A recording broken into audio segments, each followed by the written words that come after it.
బావిలో నీళ్లున్నా నీ కంట్లో కన్నీళ్లున్నాయి. నన్ను ఆ దేవుడే కాపాడాలి. రైతులు వాడాల్సింది ఇలాంటి నాసిరకం పైపులు కాదు. మరి ఏ పైపులు వాడమంటారు బాబు? తరతరాలు మండే నాణ్యత నంద్యాల నంది పైపులు. నమస్కారం, నంది కేబుల్ టీవీకి స్వాగతం. ముందుగా నంది న్యూస్ ముఖ్యాంశాలు. ఈ నెల 17, 18వ తేదీల్లో త్యాగరాజస్వామి ఆరాధనోత్సవాలు. సోమనంది ఆలయంలో ఘనంగా శివపార్వతుల కళ్యాణం.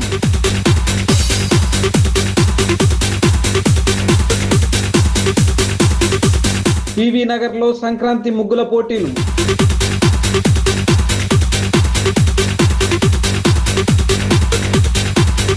నంద్యాల పట్టణంలో వైభవంగా రథోత్సవం.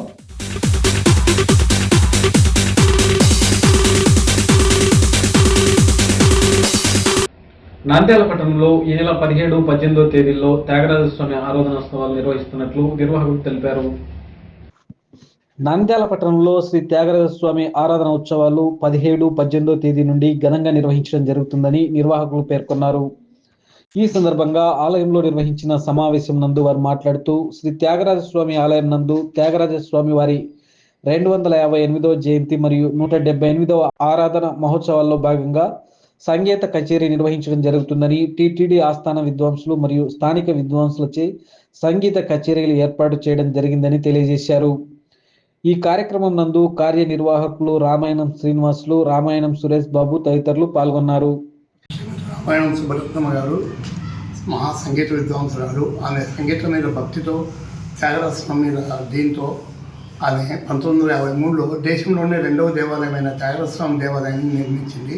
తన సొంత డబ్బులతో నిర్మించి ప్రతి సంవత్సరం ఆరాధన ఉత్సవాలు ప్రతి సంవత్సరం ఘనంగా జరుపుతూ వస్తుంది. ఆమె చనిపోయిన తర్వాత మా అన్న రామాయణం త్యాగరాజు గారు దీన్ని కండక్ట్ చేసేవాళ్ళు. ఆయన కూడా దేవుడి దగ్గరికి వెళ్ళిపోయిన తర్వాత దీన్ని మేము ఆయన తమ్ముళ్ళుగా నేను, శ్రీనివాసులు, సురేష్ బాబు ముగ్గురము దీన్ని పారంపర్యంగా నిర్వహిస్తూ వస్తున్నాము. అలాగే ఈ సంవత్సరం కూడా 258వ జయంతి మరియు 178వ ఆరాధన మహోత్సవ ఉత్సవాలను 17, 18 తారీఖుల్లో ఘనంగా నిర్వహిస్తున్నాము. దేవుడి పంచరత్న సేవ, ఈ ఊరేగింపు, ఊంచ సేవ జరుగుతుంది. 18వ తారీఖు పొద్దున్నే పంచరత్న సేవ ఉంటుంది. మన సాయంకాలం టిటిడి ఆస్థాన విద్వాంసులతో శాస్త్రీయ సంగీత కచేరీ ఉంటుంది. అట్నే లోకల్ సంగీత విద్వాంసులు కూడా వాళ్ళ స్టూడెంట్స్ని తీసుకొని వచ్చి ఇక్కడ సంగీత కచేరీ నిర్వహిస్తారు. కావున ప్రజలందరూ పాల్గొని ఈ కార్యక్రమాన్ని, మంచి సంగీతాన్ని విని ఆనందపడాలని మా కోరిక.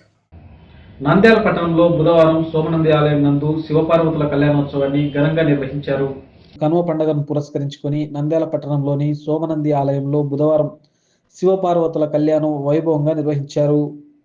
అనాదిగా వస్తున్న ఆచారం ప్రకారం ఈ ఆలయం నందు కనుమ రోజు శివపార్వతుల కళ్యాణం నిర్వహించడం జరుగుతుందని అర్చకులు తెలిపారు. వేరే శివాలయాల నందు మహాశివరాత్రికి స్వామివారి కళ్యాణం నిర్వహించడం జరుగుతుందని, కానీ ఇక్కడ కనుమ రోజు నిర్వహిస్తామని భక్తులు పెద్ద సంఖ్యలో పాల్గొన్నారని తెలిపారు. నంద్యాల పట్టణంలో అనాది కాలం నుంచి, నందన చక్రవర్తుల కాలం నుంచి నవనందులలో ప్రధానమైనటువంటి 3వ నందీశ్వరుడు సోమనందీశ్వరుడు.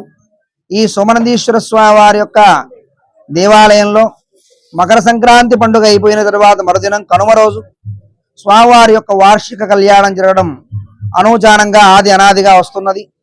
అందులో భాగంగా లోక కళ్యాణార్థమై సమస్త జనులంతా కూడా సంతోషంగా ఆయుర ఆరోగ్యాలతో వర్ధిల్లాలని, ఆలయం వృద్ధి కావాలని, స్వామివారి యొక్క అనుగ్రహం చేత లోకమంతా కూడా సస్యశ్యామలము, పాడి పంటలతో వర్ధిల్లాలని, ముఖ్యంగా ఈ సంక్రాంతి పండుగ అనేటువంటి రైతుల పండుగ. ఈ రైతుల పండుగలు అంటే ఏంటయ్యా అంటే రైతు సుభిక్షంగా ఉంటే అంతటా సుభిక్షంగా ఉంటుంది అనే ఉద్దేశంతో అందరూ కూడా పాడి పంటలతో, ఆయుర ఆరోగ్యాలతో, ఐశ్వర్యాలతో తొలతూగాలని, అందరూ కూడా సుఖశాంతులతో లోకమంతా కూడా రోగరహితమై శుభంగా ఉండాలని సంకల్పంతో ఈ కనుమ అంటే సంక్రాంతి ముగిసేటువంటి రోజు. కానీ సంక్రాంతితో ముగియదు. లోకంలో కళ్యాణాలని, ఇక్కడ ఉత్తరాయణం ఆరంభమవుతూనే శుభకార్యాలన్నీ కూడా ఆరంభమవుతాయి. ఈ ఉత్తరాయణ ఆరంభకాలంలో మొదటి రోజు స్వామివారి యొక్క కళ్యాణం జరిగి లోక కళ్యాణాలంతా కూడా చేస్తున్నటువంటి విధంగా ఈరోజు సోమనందీశ్వర స్వామి వారి ఆలయంలో సోమేశ్వరి సమేతంగా లోక కళ్యాణార్థమై కళ్యాణాన్ని నెరవేర్చడం జరుగుతున్నది.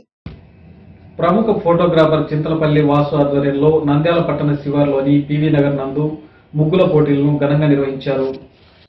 ప్రముఖ ఫోటోగ్రాఫర్ చింతలపల్లి వాసు ఆధ్వర్యంలో నంద్యాల పివి నగర్లో మంగళవారం రోజు ముగ్గుల పోటీలు ఘనంగా నిర్వహించారు. గొబ్బెమ్మలు, పలు రంగులతో తీర్చిదిద్దిన ముగ్గులు సందర్శకులను ఆకట్టుకున్నాయి. అనంతరం పివి నగర్ ఆంజనేయ స్వామి గుడి ప్రాంగణంలో నిర్వహించిన సమావేశంలో ముగ్గులు వేసిన మహిళలందరికీ ప్రోత్సాహక బహుమతులు అందించారు. విజేతలుగా నిలిచిన మహిళలకు చీరలు, దేవుళ్ల చిత్రపటాలు, విలువైన వస్తువులను అతిథుల చేతుల మీదుగా అందజేశారు. ఈ కార్యక్రమానికి ముఖ్య అతిథిగా హాజరైన రామకృష్ణ విద్యా సంస్థల చైర్మన్ రామకృష్ణారెడ్డి మాట్లాడుతూ, తెలుగు సాంప్రదాయాలు ఉట్టిపడే విధంగా కాలనీ మహిళలు ఆకర్షణీయమైన, సందేశాత్మకమైన ముగ్గులు వేసి కాలనీకి సంక్రాంతి శోభ తెచ్చారన్నారు. తెలుగువారి పెద్ద పండుగైన సంక్రాంతి రోజు చక్కటి ముగ్గులు వేసి ప్రతిభ కనపరిచిన మహిళలను అభినందించారు. చాలా సంతోషం. సంక్రాంతి వేడుకల్ని పివి నగర్ నందు ఘనంగా నిర్వహిస్తున్నందుకు, ప్రత్యేకించి ముగ్గుల పోటీ ఇక్కడ నిర్వహించి వారికి బహుమతి ప్రదానం చేసేటువంటి కార్యక్రమాన్ని ఏర్పాటు చేయడం అన్నటువంటిది చాలా గొప్ప విషయం. అలాంటి విషయాన్ని వాసు వీరి బృందం అంతా కూడాను ఇక్కడ కార్యక్రమాన్ని ఏర్పాటు చేస్తున్నందుకు నిజంగా వారిని మనస్ఫూర్తిగా అభినందిస్తున్నాను. అలాగే డాక్టర్ గారు వారు కూడా బహుమతుల కోసం చీరల్ని ఇవ్వడానికి ముందుకు వచ్చినందుకు వారిని, అలాగే ఈ కార్యక్రమంలో ప్రోత్సహిస్తున్నటువంటి అందరినీ కూడా మనస్ఫూర్తిగా అభినందిస్తున్నాం. కాలనీకి గతంలో కూడా 2-3 సార్లు వచ్చిపోయాను. అప్పటికిప్పటికీ చాలా మార్పు కనబడుతుంది, మంచి మార్పు కనబడుతుంది. అది కూడా ఇక్కడ ఇందాక పెద్దలు చెప్తా ఉన్నారు, గతంలో దేవాలయం దగ్గర బాగా భజనలు చేస్తూ ఉండేవాళ్ళం. ఈ మధ్యన ఆ కార్యక్రమం కుంటుపడింది అని అన్నారు వారు. కానీ ఎవరు ఉన్నా లేకపోయినా సరే, ఇద్దరున్నా సరే కూర్చొని భజన చేస్తే చాలా మంచిది. ఒకరి కోసం వెయిట్ చేయాల్సినటువంటి అవసరం లేకుండా ఉత్సాహంగా ఉన్నటువంటి వాళ్ళందరూ కూడా వచ్చి ఈ భజన కార్యక్రమాన్ని కొనసాగించవలసిందిగా మిమ్మల్ని అందరినీ కోరుతున్నాం. విజయ హాస్పిటల్ అధినేత డాక్టర్ ఇంటి ఆదినారాయణ మాట్లాడుతూ, పివి నగర్లో నేడు నవకాంతులతో, మింగిట్లో ముగ్గులతో శోభాయమానంగా ఉందన్నారు. సంక్రాంతి సంబరాలు కాలనీవాసులు వైభవంగా చేసుకోవడం హర్షణీయమన్నారు. ఇలాగే సఖ్యత, శాంతితో ముందుకు సాగాలన్నారు.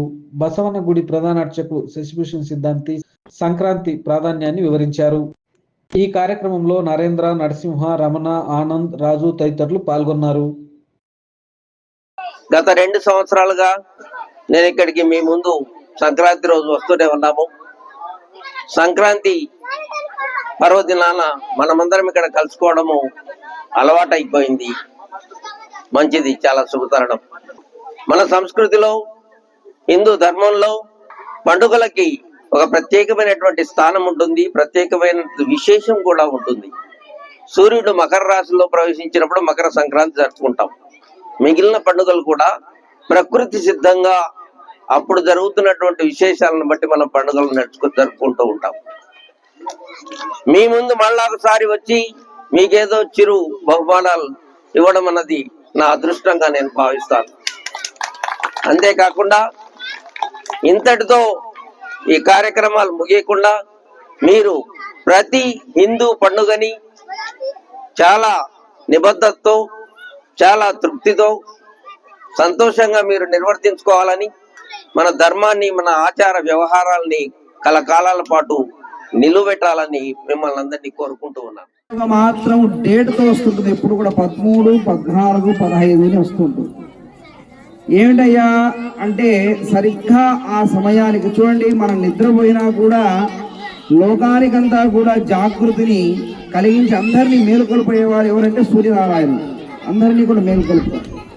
అలాగా ఈ యొక్క సంక్రాంతి రోజు ఖచ్చితంగా ఆయన అదే సమయానికి మకర రాశిలో ప్రవేశిస్తాడు కాబట్టి ఇది మకర సంక్రాంతి అంట. క్రాంతి అంటే మార్పు అని అర్థం. చక్కటి కాంతి ఏర్పడేటువంటి, మార్పు ఏర్పడేటువంటి సమయం ఈ సంక్రాంతి. ఈ సంక్రాంతిలో ఇక్కడి నుండి మనం ఈరోజు అందరం కూడా పితృదేవతలను తలుచుకుంటూ ఉంటాం. అంటే ఏమిటి? దక్షిణాయనం అంతా కూడా ఏమిటయ్యా అంటే పితృదేవతల యొక్క కాలం, ఉత్తరాయణం అంతా కూడా దేవతల కాలం. ఇక్కడ నుంచి పితృదేవతలంతా కూడా వాళ్ళ లోకాలకు వెళ్ళిపోతున్నారు కాబట్టి వాళ్ళని సాగనంపేటువంటిది ఒకటైతే, ఇక భోగి మంటలు, భోగి మంటలు అంటే ఏమిటయ్యా అంటే పాపాలను హరించేటువంటివి ఈ యొక్క మంటలు, భోగి మంటలు. అలాగే సంక్రాంతి అంటే చెప్పాను మార్పు. మనలో చూడండి ఈరోజు ఎంత మార్పు వచ్చింది. పెద్దలంతా చెప్పారు పివి నగర్ ఒక కాలం ఈ విధంగా ఉంది, ఇప్పుడు ఈ విధంగా ఉంది. మార్పు, క్రాంతి అంటే ఏమిటి? మార్పు, పరివర్తన. చూడండి ఇంతవరకు చలిగా ఉంది, తర్వాత వెన్నెల రాత్రులు ఉన్నాయి. ఇక్కడ నుంచి మనం తీసుకున్నట్లయితే చలి ఉంది, వేడి ఉంది, వర్షం వస్తుంది, అన్ని మార్పులు చిగురిస్తాయి. అన్ని క్రాంతి అంటే మార్పు. ఆ విధంగా అనేక మార్పులు వచ్చేటువంటి కాలం ఈ సంక్రాంతి. నంద్యాల పట్టణంలో మకర సంక్రాంతి సందర్భంగా శ్రీదేవి భూదేవి సమేత శ్రీ వెంకటేశ్వర స్వామి రథోత్సవాన్ని వైభవంగా నిర్వహించారు. నంద్యాలలో మకర సంక్రాంతి సందర్భంగా శ్రీదేవి భూదేవి సమేత శ్రీ వెంకటేశ్వర స్వామి రథోత్సవం వైభవంగా జరిగింది. రథోత్సవంలో మాజీ ఎంపీ పోచా బ్రహ్మానందరెడ్డి, రామకృష్ణ విద్యా సంస్థల అధినేత డాక్టర్ జి రామకృష్ణారెడ్డి, టీడీపీ జిల్లా ప్రధాన కార్యదర్శి ఎన్ఎండి ఫిరోజ్ ముఖ్య అతిథిగా పాల్గొని టెంకాయ కొట్టి రథోత్సవాన్ని ప్రారంభించారు. రథోత్సవంలో భక్తులు వేలాదిగా పాల్గొన్నారు. సంజీవనగర్ రామాలయం నుండి శ్రీనివాస్ సెంటర్ నుండి ప్రతాప్ థియేటర్ మీదుగా వివేకానంద సెంటర్, గాంధీ చౌక్ వరకు రథోత్సవం నిర్వహించి తిరిగి అదే మార్గంలో ఆలయానికి చేరుకుంది. రథోత్సవంలో కోలాటాలు, మంగళ వాయిద్యాల నడుమ రథోత్సవం కొనసాగింది. భక్తుల గోవింద నామస్మరణతో నంద్యాలలోని పురవీధులు మారుమ్రోగాయి. రథోత్సవానికి ఎలాంటి అంతరాయం కలగకుండా ముందుగానే ట్రాఫిక్ ఆంక్షలు పోలీసులకు విధించారు. నంది న్యూస్ ముగించే ముందు ముఖ్యాంశాలు మరోసారి. ఈ నెల 17, 18వ తేదీల్లో త్యాగరాజస్వామి ఆరాధనోత్సవాలు. సోమనంది ఆలయంలో ఘనంగా శివపార్వతుల కళ్యాణం.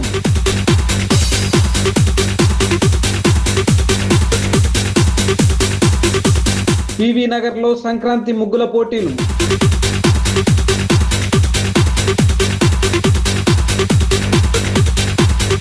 నంద్యాల పట్టణంలో వైభవంగా రథోత్సవం.